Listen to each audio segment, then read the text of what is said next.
계절은 어김없이 돌아왔지만 그 계절이 모두에게 공평한 것은 아니었다. 어떤 이에게 봄은 새 출발의 설렘이었고 또 어떤 이에게 봄은 그저 버텨야 할 또 하나의 계절일 뿐이었다. 오세영과 정민준 부부에게 그 봄은 후자에 가까웠다. 봄이었지만 그 집에는 볕이 잘 들지 않았다. 서울 변두리, 언덕을 2번 굽어 올라가야 나오는 오래된 다세대 주택, 그 반지하 방 한 칸이 오세영과 정민준 부부의 신혼집이었다. 세영은 27, 초등학교에서 기간제 교사로 일했다. 정규직 발령을 기다리며 벌써 3년째 계약서를 다시 쓰고 있었다. 민주는 29, 물류센터에서 밤새 상자를 나르는 일을 했다. 두 사람은 대학 시절 도서관에서 만나 오래 연애했고 작년 가을 조촐하게 결혼식을 올렸다. 예단도 예물도 없이 통장에 남은 돈을 탈탈 털어 보증금을 마련한 결혼이었다. 이사 오던 날 트럭에서 내린 짐은 놀라울 정도로 적었다. 옷장 하나, 매트리스 하나, 그리고 상자 몇 개가 전부였다. 가구를 살 여유가 없었다. 세영은 텅 빈 방 한가운데 서서 벽지의 얼룩을 바라보았다. 곰팡이 자국이 꽃무늬처럼 번져 있었다. 신발장이라도 있으면 좋을 텐데. 세영이 혼잣말처럼 중얼거렸다.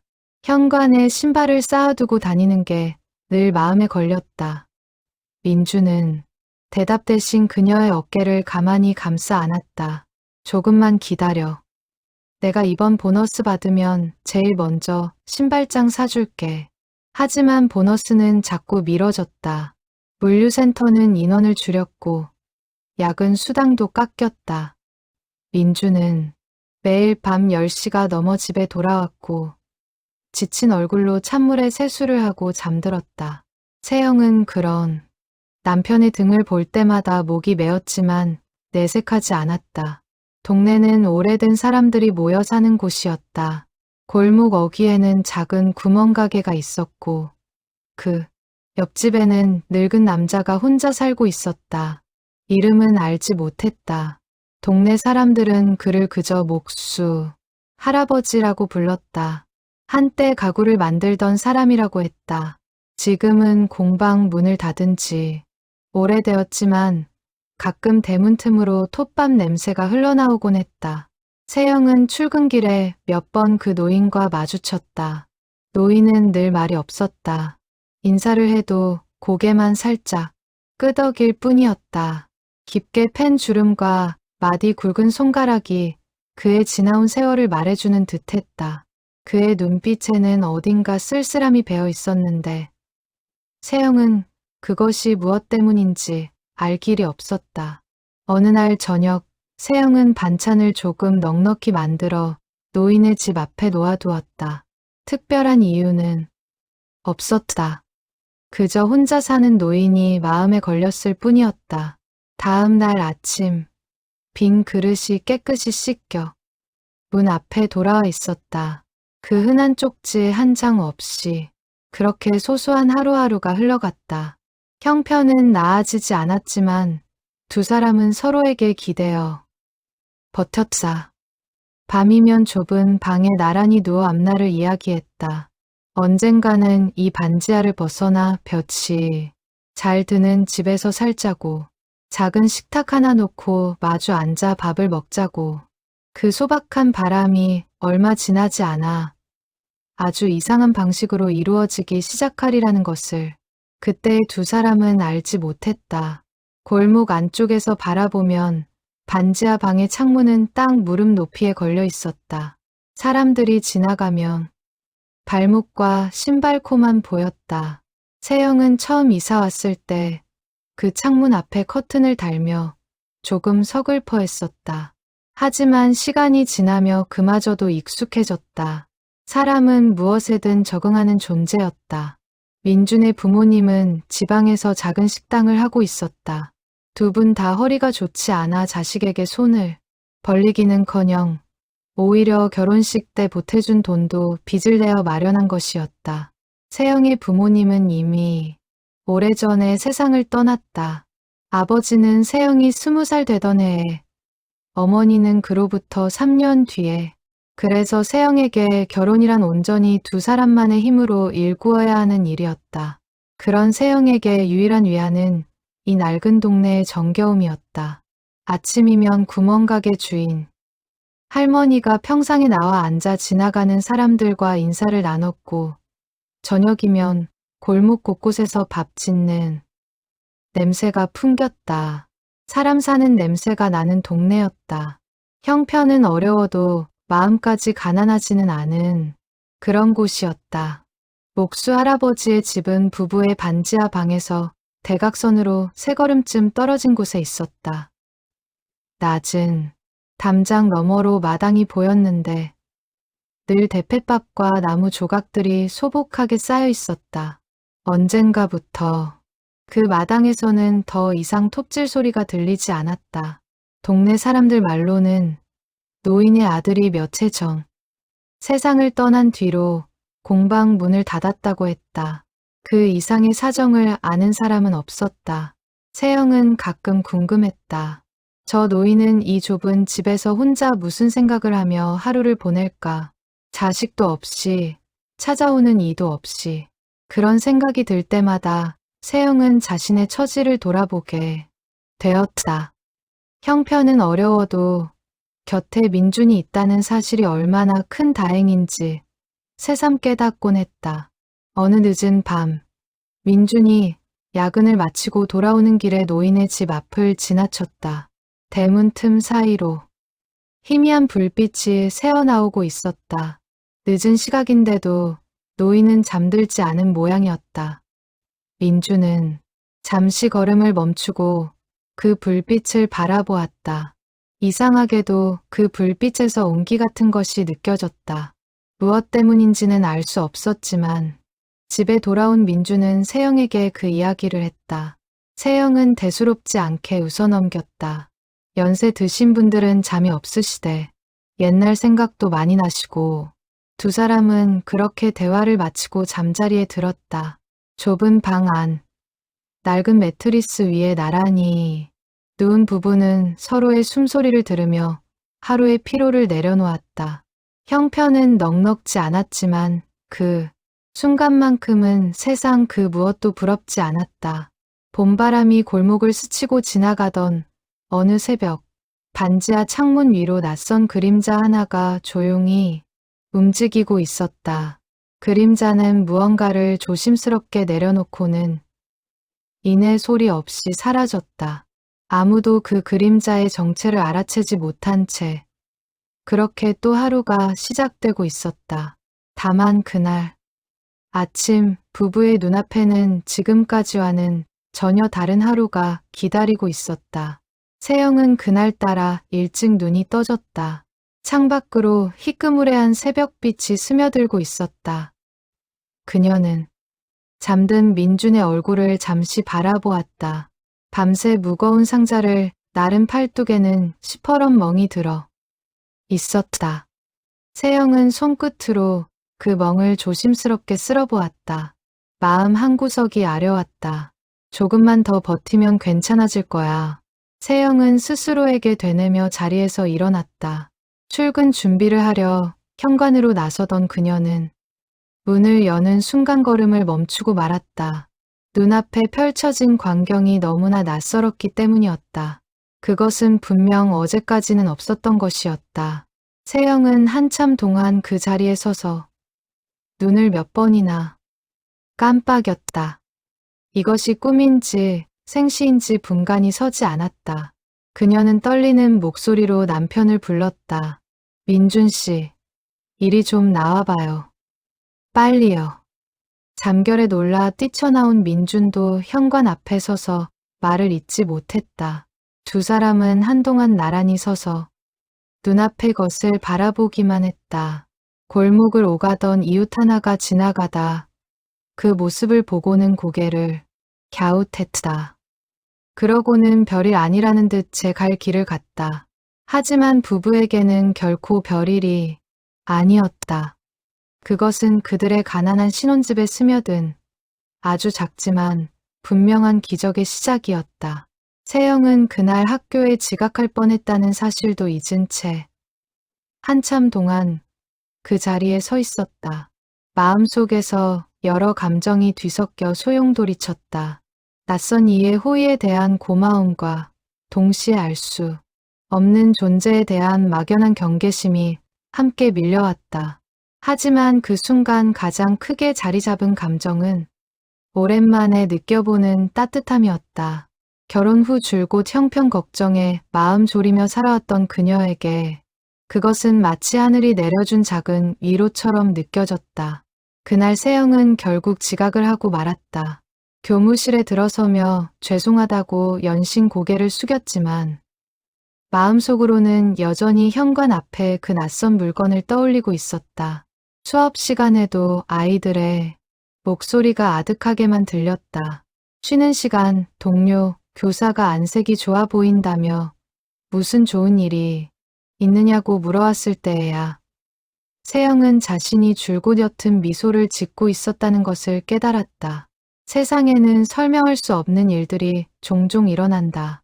대부분은 그저 우연으로 치부되고 잊히지만 어떤 일들은 두고두고 마음에 남아 삶의 방향을 바꾸어 놓기도 한다. 그날 아침 오세영의 현관 앞에 놓인 그것도 처음에는 그저 작은 해프닝처럼 보였다.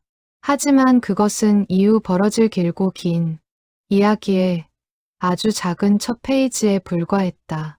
현관 앞에 놓여 있는 것은 작은 신발장이었다. 얼음 무릎 높이쯤 되는 크기의 원목의 결이 고스란히 살아있는 소박한 가구였다. 못 자국 하나 삐뚤어지지 않았고 모서리는 손으로 일일이 사포질을 한 듯 매끄러웠다. 문짝에는 옅은 갈색 오일이 발려 은은한 광택이 돌았다. 세영은 조심스럽게 신발장 위를 살폈다. 편지도 명함도 하다못해 작은 메모 한 장도 없었다. 그저 덩그러니 놓인 신발장 하나뿐이었다. 이게 뭐지? 누가 잘못 갖다 놓은 거 아니야? 민준이 신발장을 이리저리 살피며 말했다. 하지만 아무리 봐도 실수로 놓였다고 보기에는 너무나 완벽한 물건이었다. 마치 이 집의 현관 크기를 미리 재고 만든 것처럼 신발장은 좁은 현관 한쪽에 꼭 맞게 들어섰다. 부부는 우선 옆집들에 물어보기로 했다. 왼쪽 집 아주머니는 고개를 저었다. 우리 집엔 아무 일도 없었는데 새댁네 집 앞에만 놓여 있었어. 오른쪽 집도 그 옆집도 마찬가지였다. 골목 어디에도 이런 가구를 만들거나 배달했다는 사람은 없었다. 세영은 문득 목수 할아버지의 집을 떠올렸다. 담장 너머로 마당을 살짝 넘겨다 보았지만 노인은 평소처럼 마당에 나와 앉아 볕을 쬐고 있을 뿐이었다. 대패밥 더미도 그대로였고 특별히 달라진 것은 없어 보였다. 설마 저분이 만들어주신 걸까? 그런 생각이 스치긴 했지만 세영은 이내 고개를 저었다. 노인과는 인사 몇 번 나눈 것이 전부였다. 그런 사이에 이런 정성스러운 선물을 받을 이유가 없었다. 게다가 노인은 몇 해째 공방 문을 닫고 지낸다고 했으니 이런 정교한 가구를 만들 리 없다고 생각했다. 그날 오후 구멍가게 할머니도 소문을 듣고는 부부의 집 앞으로 찾아왔다. 할머니는 신발장을 요리조리 뜯어보더니 감탄사를 터뜨렸다. 아이고, 이거 보통 솜씨가 아니네. 요즘 이런 손맛 나는 가구는 시장에서도 돈 주고도 못 구해. 할머니는 나뭇결을 손끝으로 쓸어보며 연신 고개를 끄덕였다. 그러다 문득 생각난 듯 말을 이었다. 저 집 영감님 젊었을 때 이 동네에서 제일 가는 가구쟁이였다는 거 새댁은 몰랐지. 예전엔 여기서 결혼하는 집마다 저 영감님한테 장롱이며 문갑이며 다 맞췄었어. 근데 언젠가부터 뚝 끊겼지 뭐. 왜요? 무슨 일이 있으셨어요? 세영이 조심스레 물었다. 할머니는 잠시 뜸을 들이다가 목소리를 낮췄다. 자세히는 몰라. 근데 아들내미가 젊은 나이에 사고로 갔다는 말은 들었어. 그 뒤로는 대문도 잘 안 열고 사람도 잘 안 만나고 벌써 몇 년째 저러고 사시는 거야. 할머니의 말에 세영의 마음이 무거워졌다. 자식을 앞세운 부모의 마음이 어떤 것인지 세영은 감히 헤아릴 수도 없었다. 그녀는 담장 너머 노인의 마당을 다시 한번 바라보았다. 평소와 다름없이 고요한 마당이었지만 이제는 그 고요함이 예사롭게 느껴지지 않았다. 결국 부부는 신발장을 그냥 받아들이기로 했다. 누군가 착한 마음으로 놓고 간 것이라면 굳이 돌려줄 이유도 없었다. 세영은 그날 저녁 신발장에 자신과 민준의 신발을 가지런히 정리해 넣었다. 늘 어지럽게 널려있던 현관이 처음으로 말끔해졌다. 그 작은 변화가 세영의 마음에 뜻밖의 온기를 불러일으켰다. 신기하다. 이거 하나 생겼다고 집이 훨씬 넓어 보이네. 세영이 웃으며 말하자 민준도 고개를 끄덕였다. 그날 밤 두 사람은 오랜만에 웃음소리를 내며 저녁을 먹었다. 형편은 여전히 어려웠지만 작은 선물 하나가 두 사람의 마음에 잔잔한 파문을 일으켰다. 세영은 저녁 설거지를 하며 문득 생각했다. 사람이 살아가는데 꼭 큰 것이 필요한 건 아니라고. 작은 신발장 하나가 이렇게 큰 위안이 될 줄은 몰랐었다. 그녀는 물기 묻은 손으로 신발장 문짝을 살짝 쓸어보았다. 나무 특유의 결이 손끝에 부드럽게 느껴졌다. 마치 그 안에 만든 이의 정성이 고스란히 배어있는 듯했다. 민준도 그날따라 유독 말이 많았다. 회사에서 있었던 소소한 일들, 동료들과 나눈 농담, 그리고 앞으로의 계획들을 조잘조잘 늘어놓았다. 오랜만에 마음의 여유가 생긴 듯한 남편의 모습에 세영도 덩달아 기분이 좋아졌다. 그 일이 있고 며칠 뒤 세영은 학교에서 돌아오는 길에 우연히 목수 할아버지와 마주쳤다. 노인은 여느 때처럼 무표정하게 걷고 있었지만 세영과 눈이 마주치자 아주 짧은 순간 입가에 옅은 미소가 스쳐 지나갔다. 세영은 그 미소를 대수롭지 않게 넘겼다. 하지만 그날 밤 잠자리에 누워 천장을 바라보던 그녀의 머릿속에는 그 미소가 계속 맴돌았다. 그냥 우연이겠지. 세영은 애써 그렇게 생각하며 눈을 감았다. 골목은 고요했고 밤은 깊어갔다. 그리고 그 고요함 너머 목수 할아버지의 집 마당에서는 오랜만에 다시 작은 불빛이 새어나오고 있었다. 아주 오래 꺼져 있던 불빛이었다. 노인은 그날 밤에도 작은 작업대 앞에 앉아 있었다. 손끝으로 나뭇결을 쓰다듬으며 그는 무언가를 골똘히 생각하는 듯했다. 낡은 안경 너머로 비치는 그의 눈빛에는 오래된 그리움과 말로 다 할 수 없는 미안함이 뒤섞여 있었다. 그는 서랍 속에서 빛바랜 사진 한 장을 꺼내 한참을 들여다보았다. 사진 속에는 젊은 시절의 그와 이제는 세상에 없는 한 청년이 나란히 웃고 있었다. 미안하다. 노인은 낮은 목소리로 혼잣말을 했다. 누구에게 하는 말인지는 아직 아무도 알지 못했다. 며칠이 더 지났다. 세영은 학교 일로 마음이 복잡한 날이 많았다. 기간제 교사 재계약 소식이 늦어지고 있었고 이번에도 자리를 보장받지 못할지 모른다는 불안감이 그녀를 짓눌렀다. 그런 날이면 세영은 퇴근길에 일부러 먼 길을 돌아 걸었다. 마음을 가라앉히기 위해서였다. 그날도 세영은 무거운 발걸음으로 골목에 들어섰다. 그런데 문득 신발장을 처음 발견했던 그 아침의 기억이 떠올랐다. 낯설고 어리둥절했지만 동시에 이상하게도 위로가 되었던 순간 세영은 그 기억을 곱씹으며 옅은 미소를 지었다. 형편은 여전히 팍팍했지만 세상에는 아직 이런 온기도 남아있구나 싶었다. 집에 도착한 세영은 신발장 앞에 쪼그려 앉아 나뭇결을 가만히 쓸어보았다. 손끝에 닿는 감촉이 따뜻했다. 마치 이 가구를 만든 사람의 정성이 고스란히 전해지는 듯한 느낌이었다. 세영은 알 수 없는 이선희의 주인공에게 마음속으로 조용히 인사를 건넸다. 누구신지는 몰라도 정말 감사합니다. 그날 밤에도 목수 할아버지의 집 마당에서는 작은 불빛이 새어나왔다. 그리고 그 불빛 아래 노인의 손끝에서는 또 다른 무언가가 조용히 만들어지고 있었다. 아직은 아무도 알지 못하는 두 번째 선물이었다. 하판석은 그 밤 작업을 마친 뒤에도 한참을 자리에서 일어나지 못했다. 늙은 무릎이 저려왔지만 그는 개의치 않았다. 오히려 오랜만에 몸을 움직였다는 사실이 그에게는 낯설고도 반가운 감각이었다. 그는 천천히 손바닥을 펼쳐 보았다. 굳은 살이 다시 조금씩 자리 잡기 시작한 손이었다.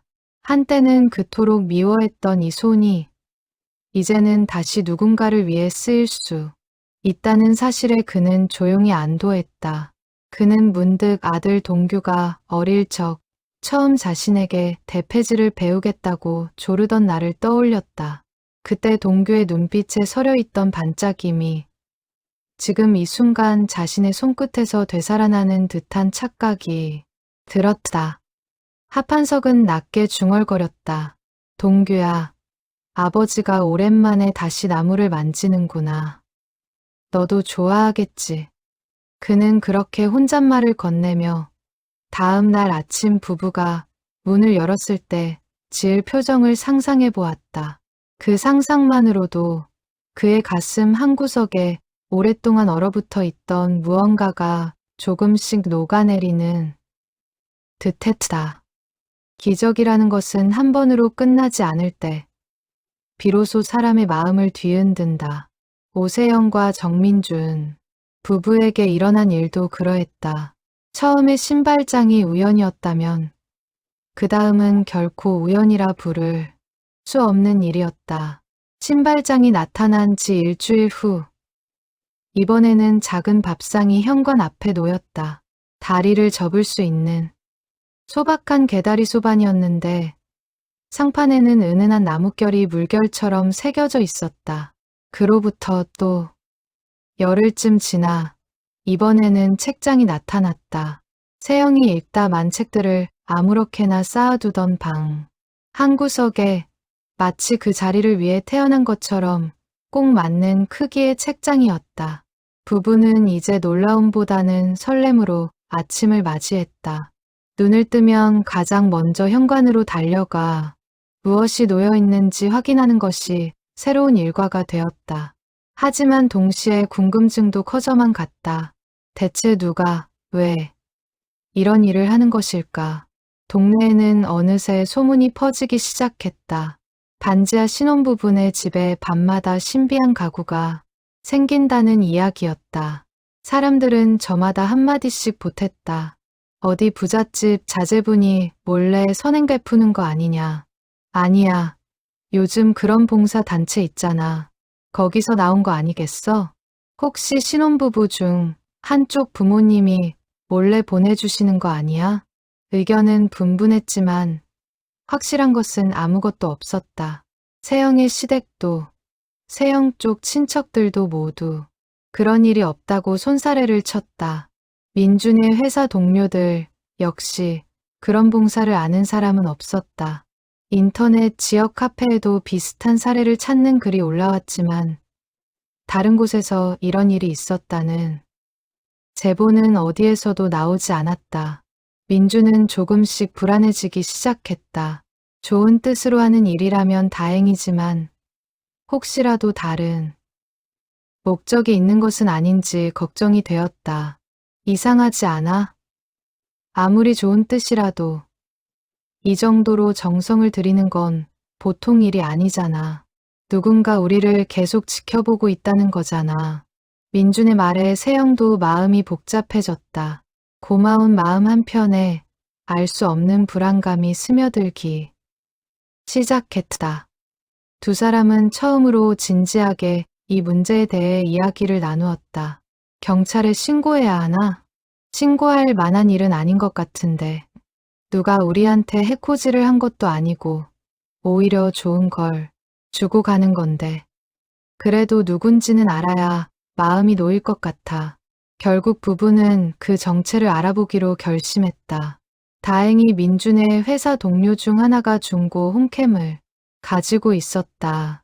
민준은 그것을 빌려와 현관이 잘 보이는 창틀 안쪽에 몰래 설치했다. 혹시라도 상대방이 알아채고 발길을 끊을까봐 최대한 눈에 띄지 않게 신경을 썼다. 그날 밤 부부는 평소와 다름없이 잠자리에 들었다. 하지만 두 사람 다 쉽사리 잠들지 못했다. 세영은 뒤척이며 생각했다. 이렇게까지 해야 하는 걸까? 어쩌면 순수한 호의를 의심하는 것 같아 마음이 편치 않았다. 하지만 동시에 정체 모를 존재가 매일 밤 자신들의 집 앞을 서성인다는 사실이 주는 낯선 긴장감도 떨쳐낼 수 없었다. 홈캠을 설치한 다음 날 아침, 부부는 조마조마한 마음으로 녹화된 영상을 확인했다. 하지만 화면 속에는 특별한 것이 잡히지 않았다. 밤새 지나간 고양이 두어 마리, 순찰을 도는 듯한 경비원의 실루엣, 그리고 이따금 지나가는 취객의 그림자뿐이었다. 새벽 3시경 화면. 가장자리로 무언가 스치듯 지나가는 흐릿한 형체가 잡히긴 했지만 화질이 좋지 않아 사람인지 그림자인지조차 분간하기 어려웠다. 역시 이 카메라로는 안 되겠다. 민준이 아쉬운 듯 중얼거렸다. 세영은 그 흐릿한 형체를 몇 번이고 다시 돌려보며 생각에 잠겼다. 체구가 크지 않은 다소 구부정한 실루엣이었다. 어쩐지 낯이 익은 듯도 했지만 확신할 수는 없었다. 그날 이후로도 가구는 계속 나타났다. 화장대, 작은 책상, 아이 옷장처럼 보이는 것까지.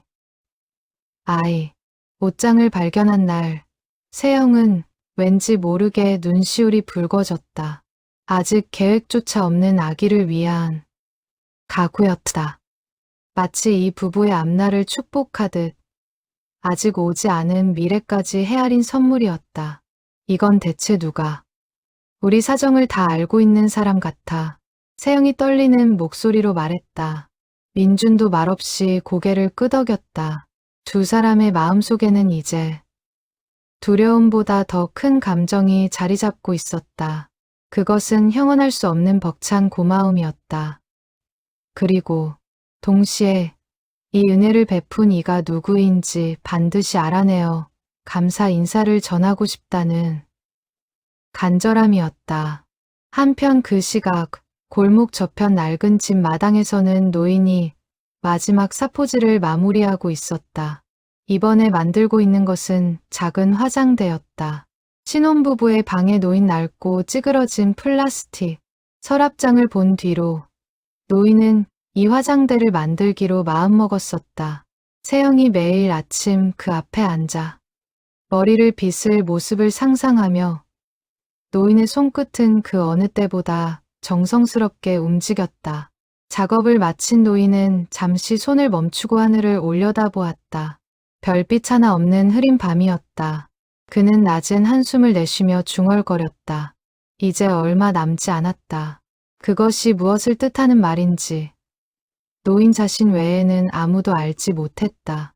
그의 얼굴에는 알 수 없는 그리움과 결심이 뒤섞여 있었다. 그날 밤 노인은 평소보다 훨씬 늦은 시각까지 마당을 서성였다. 마치 오랫동안 미뤄왔던 어떤 일을 이제는 마무리 지어야 할 때가 되었다는 듯이. 노인의 이름은 하판석이었다. 젊은 시절 그는 이 동네에서 가장 솜씨 좋은 가구장이로 이름을 날렸다. 그의 손끝에서 태어난 장롱과 문갑은 혼수를 준비하는 집집마다 앞다투어 찾는 물건이었다. 하지만 몇 해 전 하나뿐인 아들을 갑작스러운 사고로 떠나보낸 뒤로 그의 세상은 완전히 무너져 내렸다. 아들 하동규는 아버지의 뒤를 이어가고 만드는 일을 배우던 청년이었다. 사고가 나던 날 동규는 아버지의 심부름으로 목재를 사러 나갔다가 돌아오지 못했다. 사고 소식을 들은 날 하판석은 넋을 놓은 채 병원 복도에 주저앉아 있었다고 한다. 하나뿐인 아들이 자신의 부탁 때문에 길을 나섰다가 변을 당했다는 사실은 이후 오랫동안 그의 가슴에 지울 수 없는 못이 되어 박혔다. 장례를 치르는 내내 그는 단 한 방울의 눈물도 흘리지 않았다. 주변 사람들은 그런 그의 모습을 보며 오히려 더 마음 아파했다. 슬픔조차 제대로 흘려보내지 못하는 사람처럼 보였기 때문이었다. 그날 이후 하판석은 대패도 끌도 손에 잡지 않았다. 공방 문을 닫고 사람들과의 인연도 하나둘 끊어냈다. 남은 것은 오직 텅 빈 집과 텅 빈 마음뿐이었다. 그러던 어느 날 그는 우연히 골목에서 이사 오는 젊은 부부를 보게 되었다. 짐이라고는 옷장 하나, 매트리스 하나뿐인 초라한 이삿짐을 보며 하판석의 가슴속 깊은 곳에서 오랫동안 잠들어 있던 무언가가 조금씩 꿈틀거리기 시작했다. 그것이 무엇이었는지 하판석 자신도 처음에는 알지 못했다. 다만 그날 밤 그는 오랜만에 다시 공방의 불을 밝혔다. 먼지 쌓인 연장들을 하나씩 꺼내 닦으며 그는 조용히 눈물을 흘렸다. 오랜만에 손에 쥔 대패는 낯설고도 무거웠다. 하판석은 떨리는 손으로 나무 토막 하나를 다듬기 시작했다. 처음에는 손끝이 자꾸 어긋나 나뭇결이 거칠게 파였다. 몇 번이고 다시 시작해야 했다. 하지만 이상하게도 그 서투른 손놀림 속에서 그는 오랜만에 살아있다는 감각을 되찾고 있었다. 밤이 깊도록 그는 작업을 멈추지 않았다. 창문 틈으로 새어나오는 불빛이 오랫동안 어둠에 잠겨있던 그 집에 처음으로 온기를 불어넣고 있었다. 동이 틀 무렵 그는 마침내 작은 신발장 하나를 완성했다. 완벽하지는 않았지만 오랜만에 온 마음을 다해 만든 첫 작품이었다. 그는 그것을 조심스레 안아들고 어스름한 새벽 골목을 가로질러 신혼부부의 집 현관 앞에 내려놓았다. 그러고는 아무 말 없이 왔던 길을 되짚어 돌아갔다. 그것이 이 모든 이야기의 진짜 시작이었다. 선의는 때로 오해를 낳는다. 특히 그 선의의 정체가 감추어져 있을 때 사람들의 마음은 고마움과 의심 사이를 오가며 흔들리게 마련이다. 오세영과 정민준 부부를 둘러싼 골목의 분위기도 그렇게 조금씩 변해가고 있었다. 시간이 흐를수록 골목의 관심은 더욱 뜨거워졌다. 이제는 동네 사람들도 저마다 밤늦게까지 부부의 집 앞을 지나다니며 흘긋흘긋 살피기 시작했다. 누군가는 순수한 호기심에서 또 누군가는 은근한 시샘에서 비롯된 관심이었다.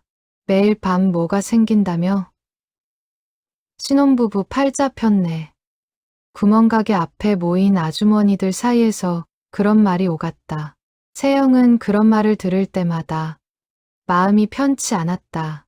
감사한 마음으로 받은 선물들이 어느새 동네의 구경거리가 되어가는 것 같아 씁쓸했다. 한편 몇몇 이웃들은 이 일을 곱지 않은 시선으로 바라보기도 했다.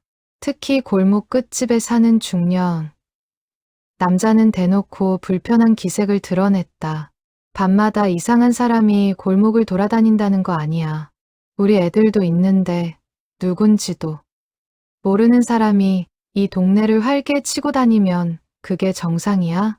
그의 말에 몇몇 사람들도 동조하며 고개를 끄덕였다. 순식간에 훈훈했던 분위기가 경계와 의심으로 뒤바뀌었다. 세영과 민주는 난처한 입장이 되었다.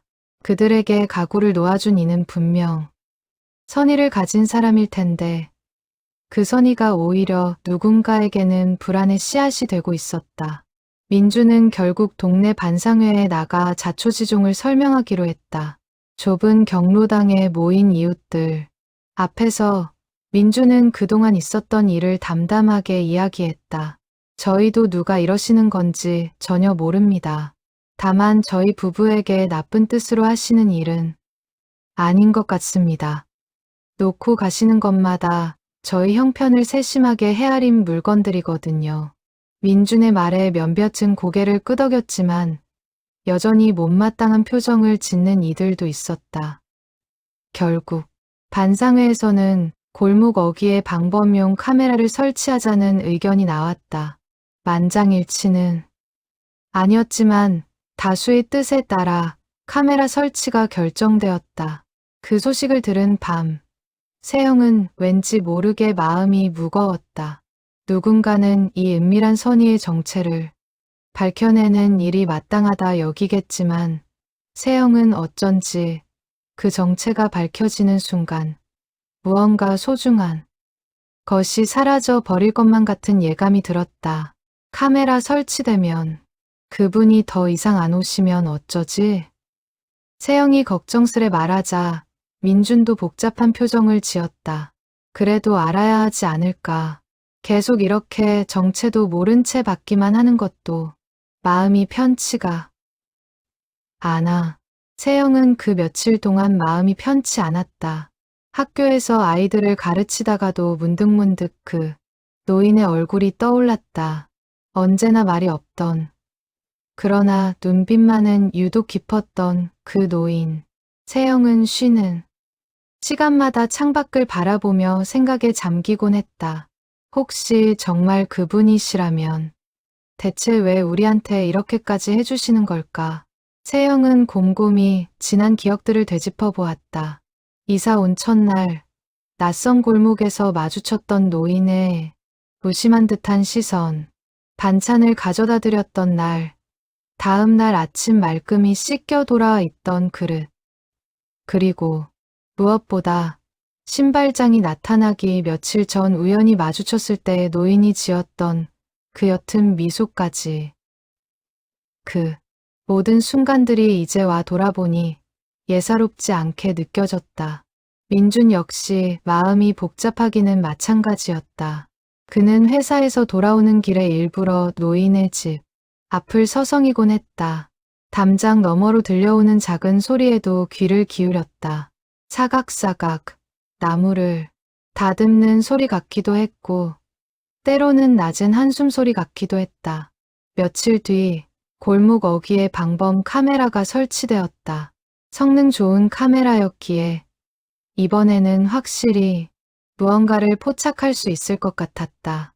부부는 매일 아침 조마조마한 마음으로 그 결과를 기다렸다. 그러던 어느 날 새벽, 마침내 카메라에 선명한 형체 하나가 잡혔다. 구부정한 허리, 느릿한 걸음걸이, 그리고 양손 가득 무언가를 조심스럽게 안아든 노인의 모습이었다. 화면 속 노인은 주변을 몇 번이고 살피며 조심스럽게 골목을 가로질렀다. 영상 속 노인은 조심스럽게 걸음을 옮기다가도 행여 소리가 날까봐 몇 번이고 멈춰서 주변을 살폈다. 양손 가득 안은 물건은 제법 무거워 보였는데도 노인은 힘든 기색 하나 내비치지 않았다. 오히려 그 얼굴에는 은밀한 사명을 수행하는 사람 특유의 조심스러우면서도 뿌듯한 표정이 어려 있었다. 그 얼굴을 확인한 순간 세영은 자신도 모르게 숨을 삼켰다. 낯익은 얼굴이었다. 다름 아닌 담장 하나를 사이에 둔 그 목수 할아버지였다. 세상에, 정말 저 할아버지셨어? 세영의 목소리가 떨렸다. 민준도 화면에서 눈을 떼지 못한 채 한참을 서 있었다. 두 사람 모두 쉽사리 믿기지 않는 얼굴이었다.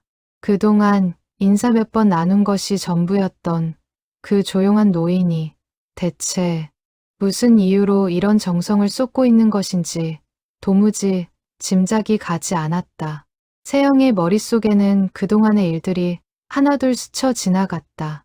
반찬을 건넸던 저녁, 우연히 마주쳤을 때 스쳤던 옅은 미소, 그리고 할머니에게 들었던 노인의 슬픈 사연까지. 그 모든 조각들이 이제야 하나로 맞춰지는 듯했다. 하지만 여전히 풀리지 않는 의문이 남아 있었다. 왜 하필 자신들이었을까?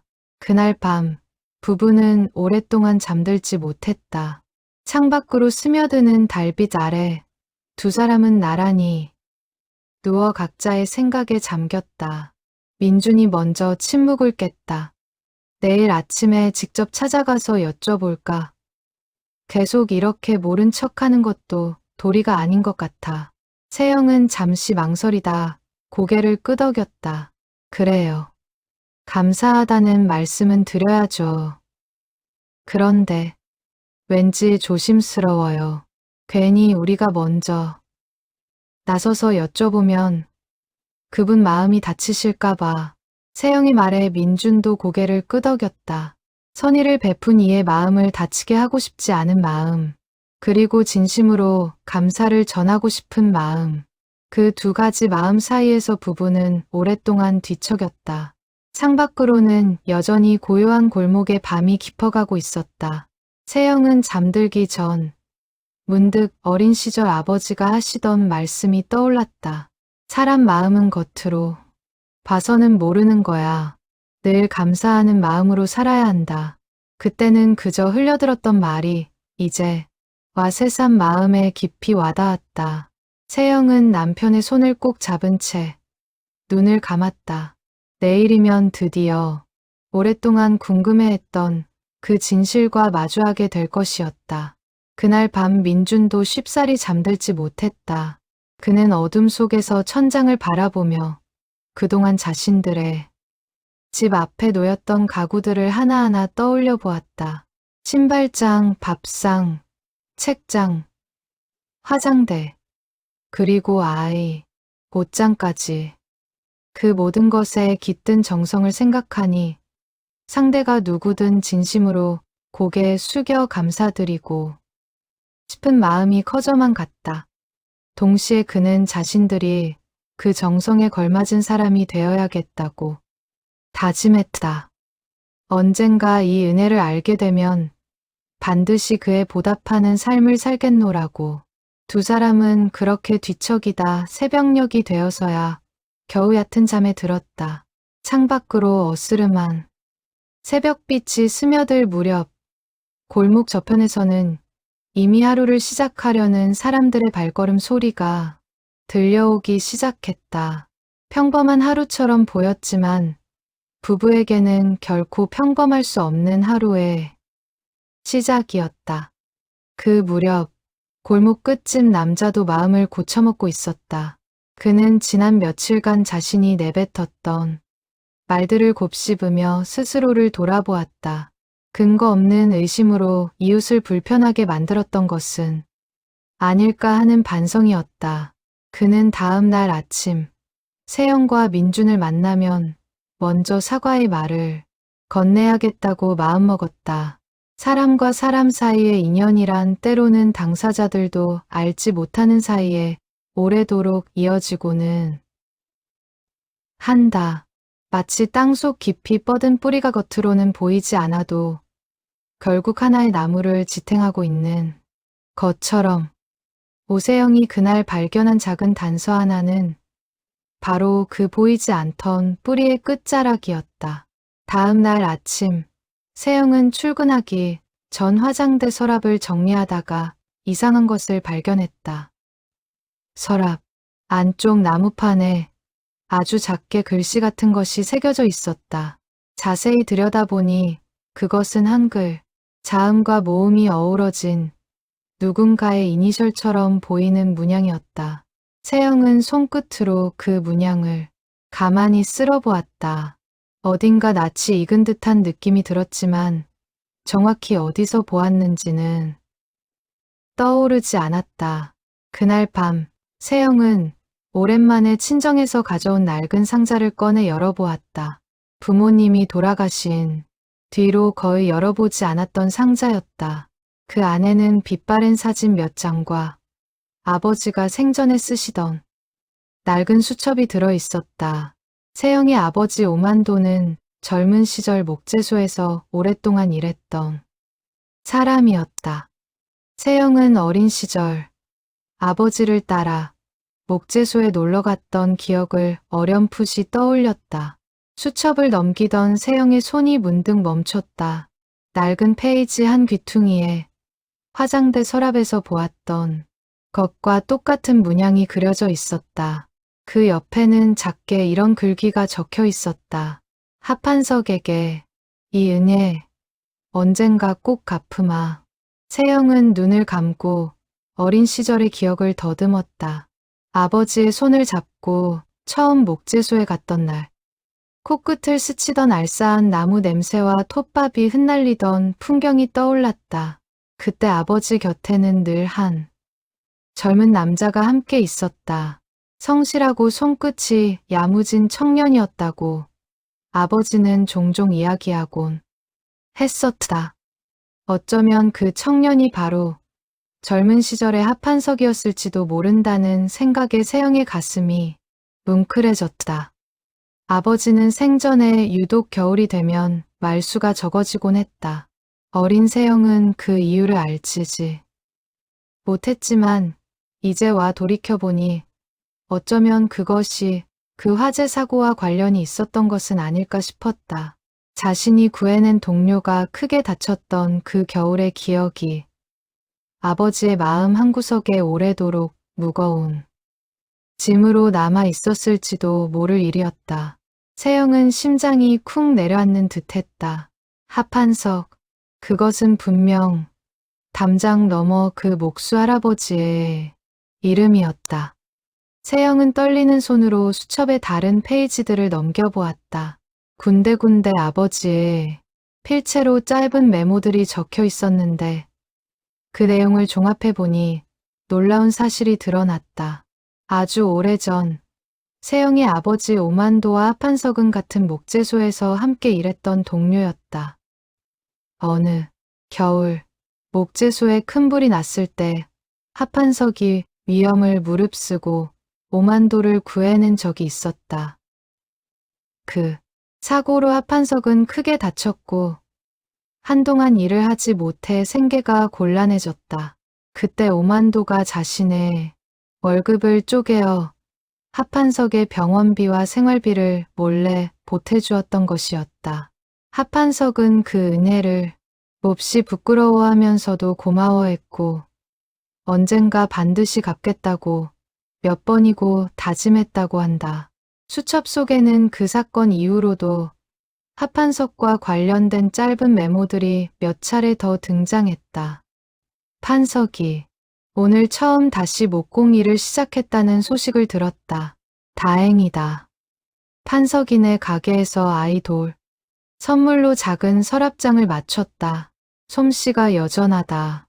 아버지는 그렇게 겉으로 드러내지 않으면서도 오랜 세월 합한석의 안부를 마음에 담아두고 계셨던 것이다.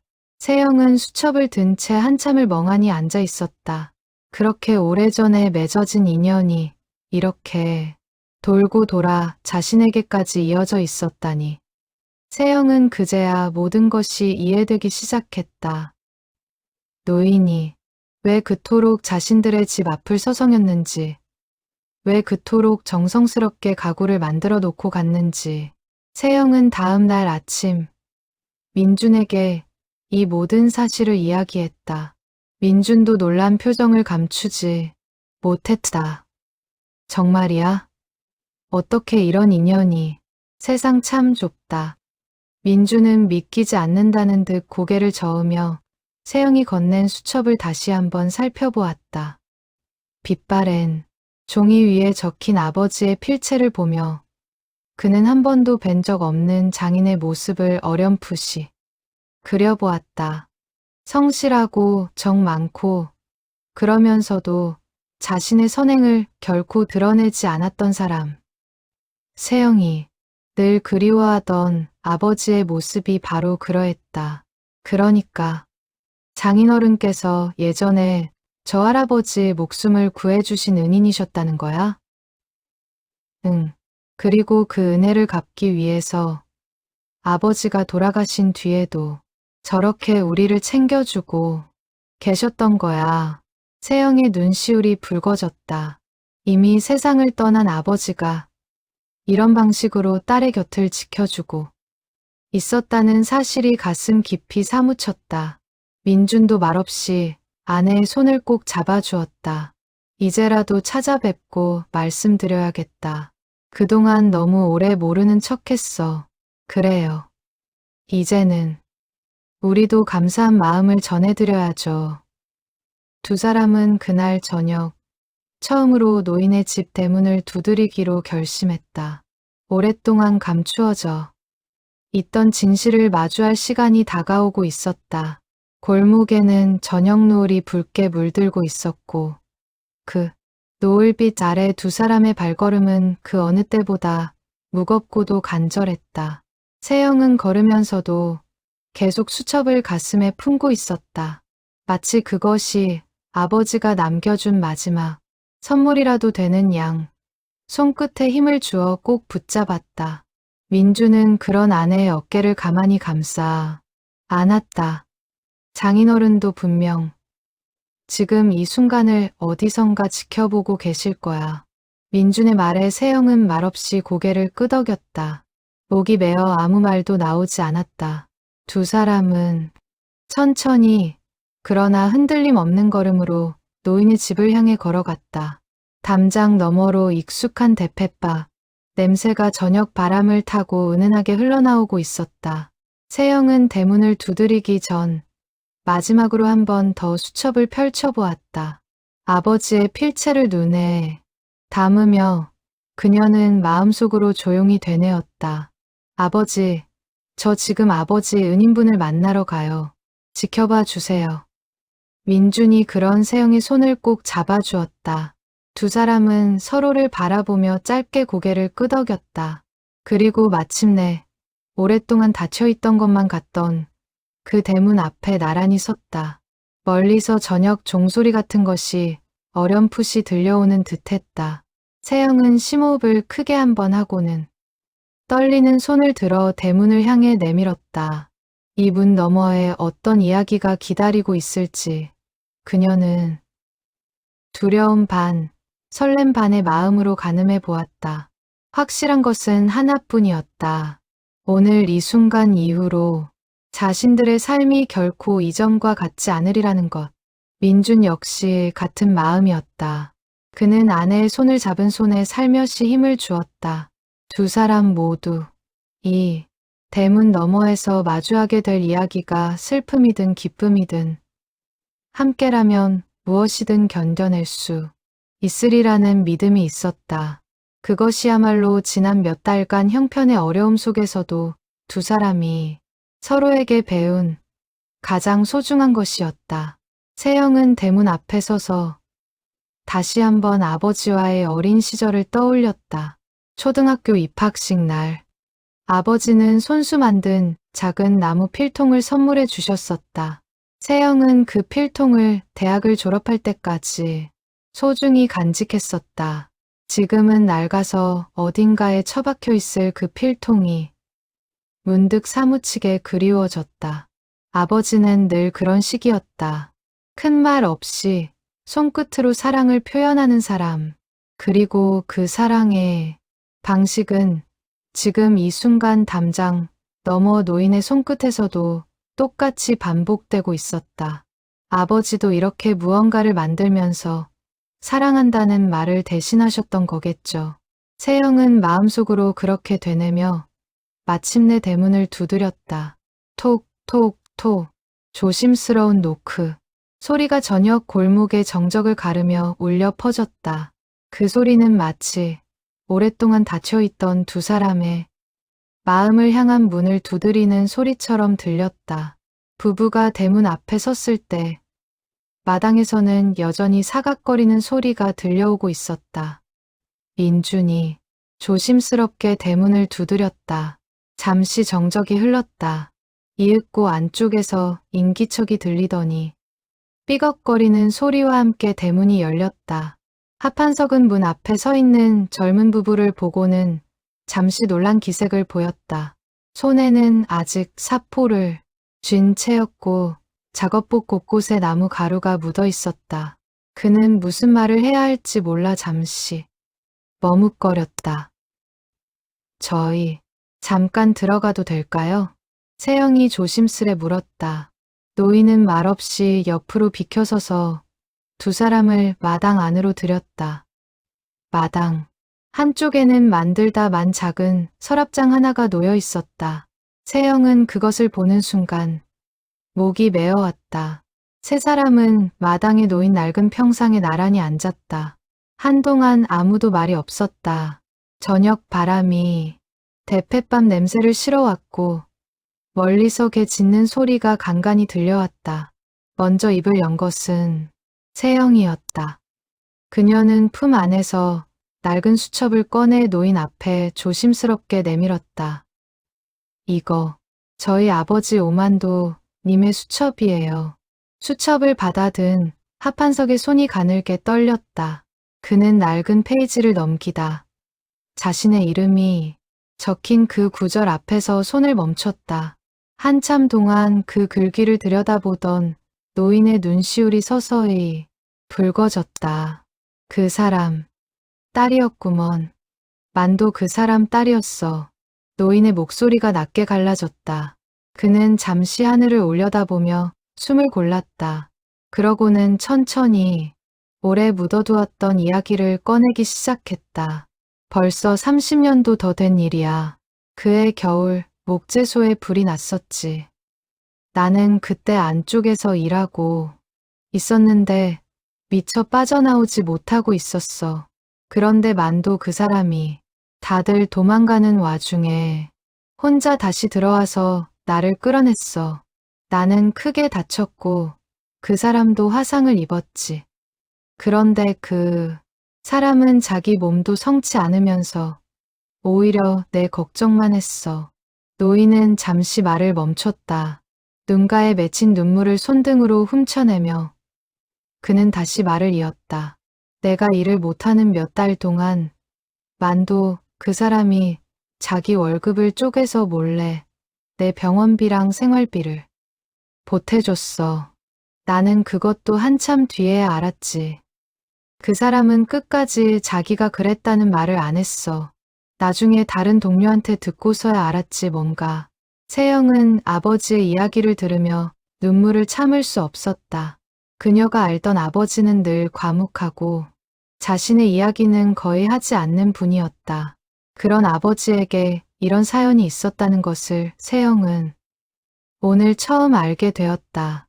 그런데 왜 이렇게 오랫동안 갚지 않으셨어요? 아니, 이제야 이렇게 저희한테. 세영의 물음에 합한석은 잠시 침묵했다. 그의 시선이 마당 한쪽, 낡은 작업대 위에 놓인 빛바랜 사진으로 향했다. 그것은 그의 아들 하동규의 사진이었다.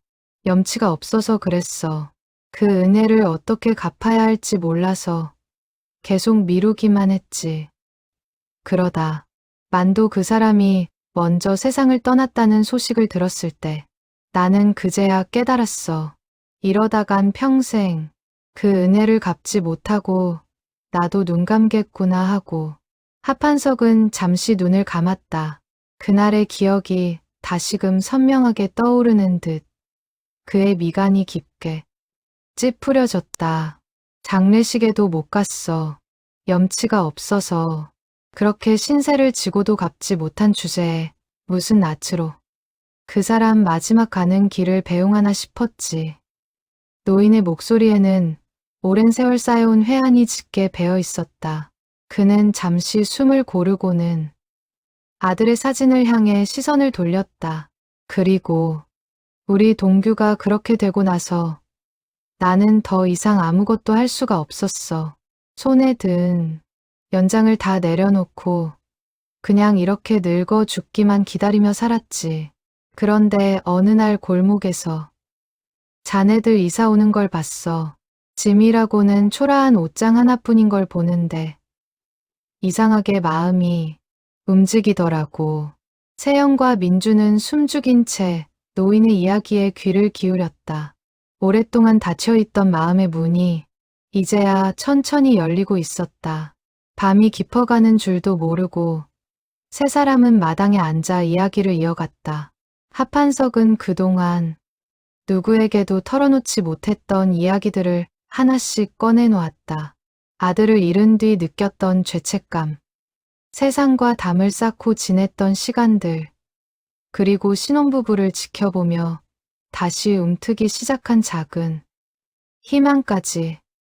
처음에는 그냥 저 짐 없는 집에 뭐라도 하나 놓아주고 싶다는 생각뿐이었어.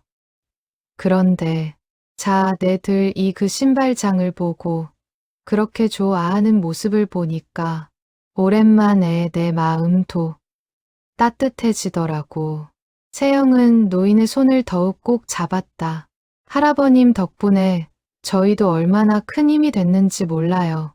형편이 어려워서 마음까지 움츠러들었었는데 할아버님이 놓아주신 가구들을 보면서 다시 힘을 낼 수 있었어요. 합한석은 잠시 숨을 고르더니 낮은 목소리로 아들 이야기를 이어갔다. 우리 동규는 나를 닮아서 손재주가 좋았어. 25살에 처음으로 혼자 장롱을 완성했을 때 그 녀석이 얼마나 뿌듯해했는지 몰라. 나는 그날 밤 몰래 술 한잔하면서 울었어. 아들이 내 대를 이어준다는 게 그렇게 좋았거든. 그는 잠시 말을 멈추고 사진을 어루만졌다. 그런데 그날 내가 목재 주문을 깜빡해서 동규한테 대신 목재소에 다녀오라고 했어. 평소 같으면 내가 직접 갔을 텐데 그날따라 몸이 안 좋아서 그 녀석을 보냈지. 그게 마지막이었어. 노인의 눈에서 굵은 눈물이 흘러내렸다. 세영은 손으로 입을 막았다. 민준도 눈시울이 붉어진 채 고개를 숙였다. 그 뒤로 나는 나무만 봐도 그 녀석 생각이 나서 도저히 대패를 잡을 수가 없었어. 공방 문을 닫고 그냥 이렇게 숨만 쉬면서 살았지. 그런데 자네들을 보면서 이상하게 다시 손이 움직이고 싶어지더라고.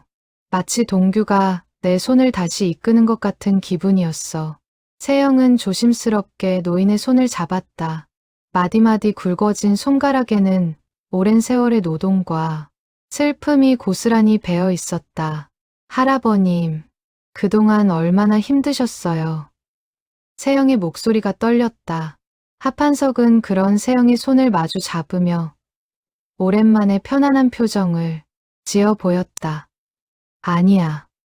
오히려 내가 고맙지. 자네들 덕분에 나는 다시 살아있다는 걸 느꼈어.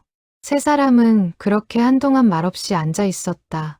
저녁 하늘에 어둠이 내려앉고 있었지만 마당에는 오랜만에 따스한 온기가 감돌고 있었다. 그날 밤 세영과 민주는 집으로 돌아가는 길에 서로 아무 말도 하지 않았다. 그저 손을 꼭 잡은 채 천천히 걸었다. 골목 어귀에 다다랐을 때 세영이 문득 걸음을 멈추고 뒤를 돌아보았다. 합한석의 집 마당에서는 여전히 작은 불빛이 흘러나오고 있었다. 이제 그 불빛은 더 이상 낯설거나 외로워 보이지 않았다.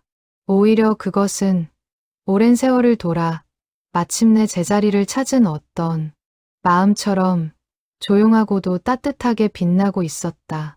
집에 도착한 세영은 화장대 앞에 앉아 서랍 속에 새겨진 그 작은 문양을 다시 한번 손끝으로 어루만졌다. 이제야 그 의미를 알게 된 문양이었다. 그것은 단순한 이니셜이 아니라 한 사람이 평생 품어온 미안함과 그리움, 그리고 마침내 갚아낸 은혜의 흔적이었다. 세영은 그날 밤 잠든 남편 곁에 누워 조용히 눈을 감았다. 마음속에는 슬픔과 감사, 그리고 알 수 없는 벅찬 평온함이 함께 자리하고 있었다. 오랫동안 궁금해했던 진실을 마침내 알게 된 밤이었지만 그 끝에 남은 것은 두려움이 아니라 오히려 깊은 안도감이었다. 사람의 마음이란 참으로 신기한 것이어서 오랫동안 닫혀있던 문 하나가 열리면 그 안에 갇혀 있던 온기가 순식간에 흘러넘치기 마련이다. 합한석의 집도 그러했다.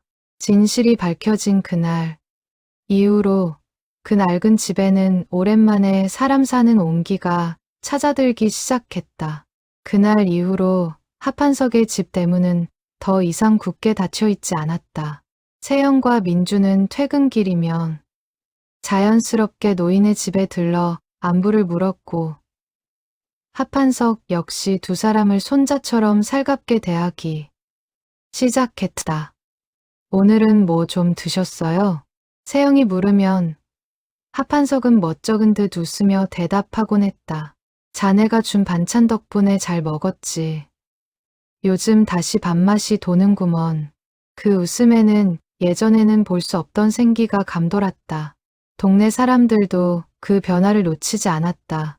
늘 무표정하던 노인이 이제는 이따금 골목에서 만나는 사람들에게 먼저 인사를 건네기도 했다.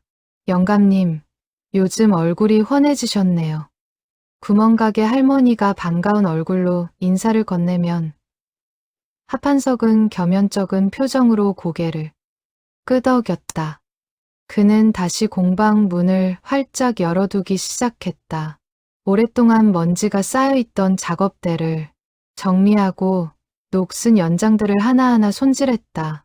그의 손끝에서 다시 나무 다듬는 소리가 들려오기 시작하자 동네에는 오랜만에 활기가 돌았다. 민주는 주말이면 합한석의 공방에 들러 어깨너머로 목공을 배우기 시작했다. 처음에는 서투른 손길로 나무를 다듬다 손을 다치기 일쑤였지만 합한석은 그런 민준을 인내심 있게 가르쳤다. 급하게 하면 안 돼. 나무도 사람처럼 시간을 들여야 제 모습을 찾는 법이야. 합한석의 말에 민주는 고개를 끄덕이며 다시 대패를 잡았다. 처음 대패질을 배우던 날, 민준의 손바닥에는 온통 물집이 잡혔다. 합한석은 그 손을 보며 혀를 끌끌 찼다. 이 정도 물집은 아무것도 아니야. 나도 젊었을 때 손에서 피가 마를 날이 없었어. 그래도 그렇게 손에 굳은 살이 박여야 비로소 나무의 마음을 알게 되는 거야. 민주는 그 말을 마음 깊이 새겼다. 매주 토요일 오후가 되면 그는 어김없이 공방으로 향했다. 처음에는 작은 도마 하나 만드는데도 몇 시간이 걸렸지만 시간이 지날수록 그의 손끝은 점점 능숙해져 갔다. 합한석은 그런 민준을 보며 흐뭇한 미소를 감추지 못했다. 그의 눈빛에는 오래전 아들 동규를 가르치던 때의 그리움과 새로운 정이 함께 담겨 있었다. 합한석은 종종 민준에게 옛날 이야기를 들려주었다. 젊은 시절 처음 대패를 잡던 순간, 첫 작품을 완성했을 때의 뿌듯함, 그리고 동네 사람들에게 인정받기까지 걸렸던 오랜 시간들. 민준은 그 이야기를 들으며 눈에 보이지 않는 정성이 얼마나 소중한 것인지 새삼 깨달았다. 두 사람 사이에는 어느새 스승과 제자 같은 정이 쌓여가고 있었다.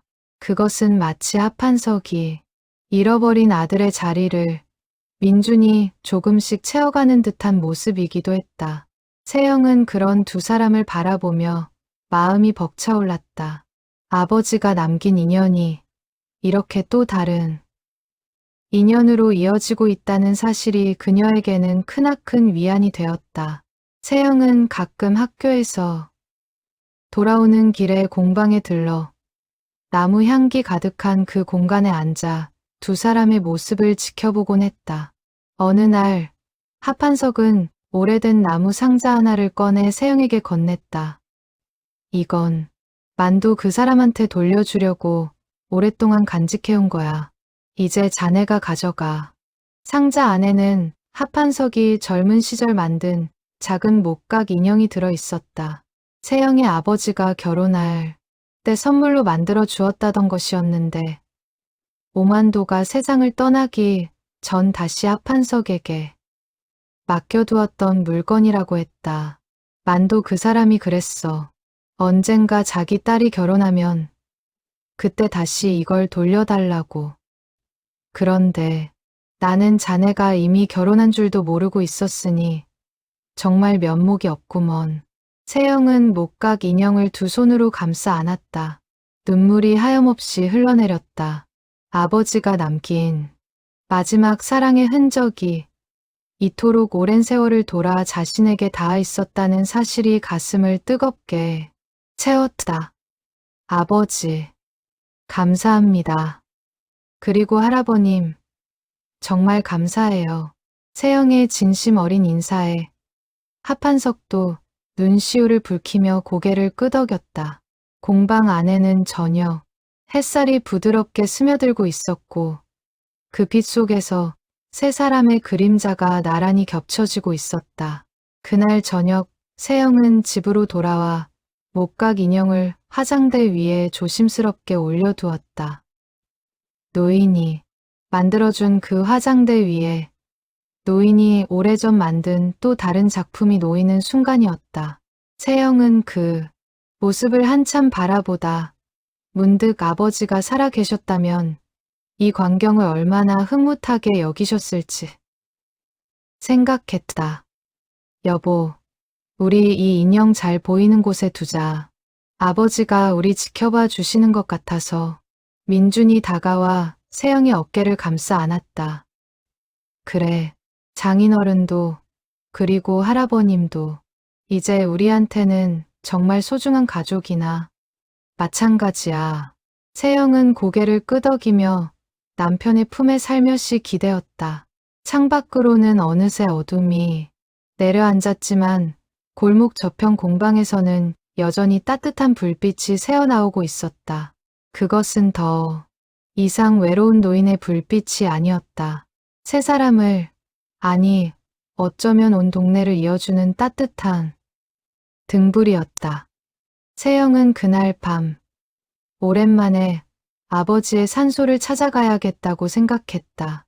그동안 형편 탓에 자주 찾아뵙지 못했던 것이 늘 마음에 걸렸었다. 이제는 아버지께 전해드릴 이야기가 참 많아졌다는 생각에 그녀의 마음은 오래간만에 홀가분해졌다. 주말 저녁, 합판석은 완성된 작은 서랍장을 어루만지며 민준에게 말했다. 이거 자네가 처음부터 끝까지 혼자 만든 거야. 솜씨가 제법이구먼. 민준은 겸연쩍은 듯 웃으며 서랍장을 살펴보았다. 삐뚤빼뚤한 모서리와 어설픈 이음매가 눈에 띄었지만 그것대로 정겨웠다. 할아버님 덕분입니다.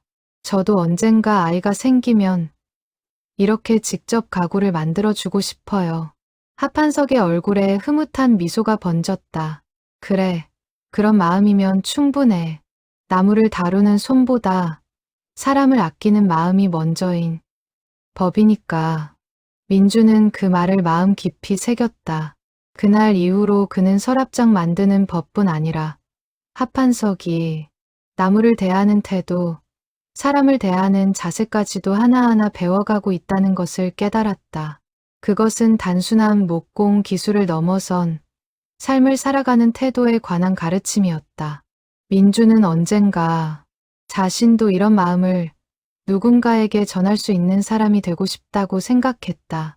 그날 밤 집에 돌아온 민주는 세영에게 그날 배운 것들을 조잘조잘 이야기했다.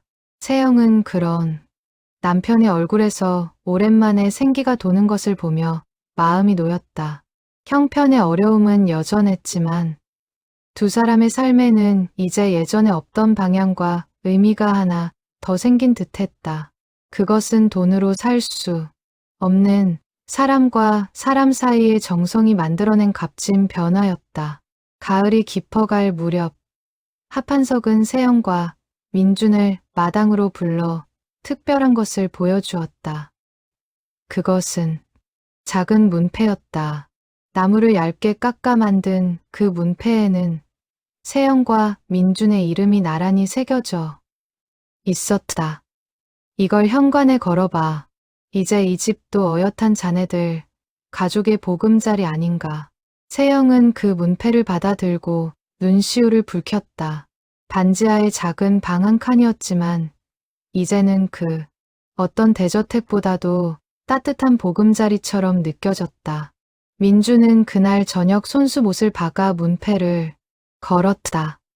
낡은 현관문 위에 걸린 작은 문패 하나가 두 사람의 삶에 새로운 자긍심을 심어주었다. 우리 집이다. 민준이 나지막이 중얼거리자 세영도 그 옆에서 고개를 끄덕이며 미소 지었다.